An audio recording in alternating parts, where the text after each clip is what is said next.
ଝାଡ଼ଖଣ୍ଡରୁ ନୂଆ sim box ଠାବ ସିପ୍ଲର cell ଭଳି କାମ କରୁଥିଲା ରାଜୁ। ରାଞ୍ଚି ଯାଏଁ ଲମ୍ବିଛି ସିମ୍ ବକ୍ସ ଲିଙ୍କ୍। ଆସନ୍ତୁ ଜାଣିବା ଏହାର ସର୍ଭିସେସ୍ ଖବର ବିଷୟରେ। ଝାଡ଼ଖଣ୍ଡକୁ ଲମ୍ବିଛି ସିମ୍ ବକ୍ସର ଚେର। ଆଜି ରାଞ୍ଚିରେ ସିମ୍ ବକ୍ସର ଗୁମର ଖୋଜିଛି କମିଶନରେଟ୍ ପୋଲିସ।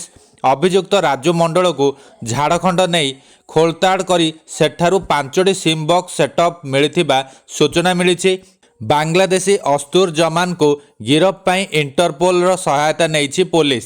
ଭୁବନେଶ୍ୱର କଟକ ପରେ ଝାଡ଼ଖଣ୍ଡରେ ସିମ୍ ବକ୍ସ ରହିଛି ବୋଲି ତଦନ୍ତରୁ ଜଣାପଡ଼ିଛି। ଭୁବନେଶ୍ୱର କଟକ ପରେ ଏବେ ଝାଡ଼ଖଣ୍ଡ ଲମ୍ବିଛି ସିମ୍ ବକ୍ସର ଚେର।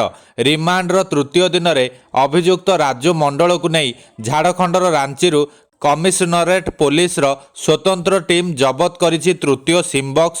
ଗୋଟାଏ ପରେ ଗୋଟାଏ ସିମ୍ ବକ୍ସ ଜବତ ହେବା ଏବେ ଆତଙ୍କୀ ଲିଙ୍କ୍ ଆଡ଼କୁ ଇଙ୍ଗିତ କରୁଛି। ସବୁଠୁ ଗୁରୁତ୍ୱପୂର୍ଣ୍ଣ କଥା ହେଲା ଝାଡ଼ଖଣ୍ଡର ଭଡ଼ା ଘରକୁ ମଧ୍ୟ ସିମ୍ ବକ୍ସର ମାଷ୍ଟର ମାଇଣ୍ଡ ଅସାଦୁର ଜମାନ ଆସିଥିବା ସୂଚନା ମିଳିଛି। ସିମ୍ ବକ୍ସ ଜରିଆରେ ଅସାଦୁର କିଛି ବଡ଼ ଧରଣର ପ୍ଲାନ୍ କରୁଥିବା ସନ୍ଦେହ କରାଯାଉଛି। ଚୀନ ପାକିସ୍ତାନରୁ ଆସୁଥିବା କଲ୍କୁ ଲୋକାଲ କଲ୍ରେ କନଭର୍ଟ କରୁଥିବାରୁ ଆତଙ୍କୀ ଲିଙ୍କ୍ ନେଇ ସନ୍ଦେହ ଆହୁରି ଦୃଢ଼ୀଭୂତ ହୋଇଛି। ତେଣୁ କମିଶନରେଟ୍ ପୋଲିସ ଅସାଦୁରକୁ ଗିରଫ କରିବାକୁ ନେଇଛି ଇଣ୍ଟରପୋଲ ସହାୟତା। ଆତଙ୍କୀ ଲିଙ୍କ୍ ନେଇ ପୁରା ମାମଲାର ତଦନ୍ତ କରିବାକୁ ଭୁବନେଶ୍ୱର ଆସିବ ଏନ୍ଆଇଏ ଟିମ୍। ବାଂଲାଦେଶରୁ ସିମ୍ ବକ୍ସ ଅପରେଟ୍ ହେଉଥିବାରୁ ଜାତୀୟ ସୁରକ୍ଷାକୁ ନେଇ ପ୍ରଶ୍ନ ଉଠିଛି। ଅନ୍ୟପଟେ ରାଜୁର ରିମାଣ୍ଡ ଶେଷ ହେବାକୁ ଆହୁରି 2 ଦିନ ବାକି ଅଛି।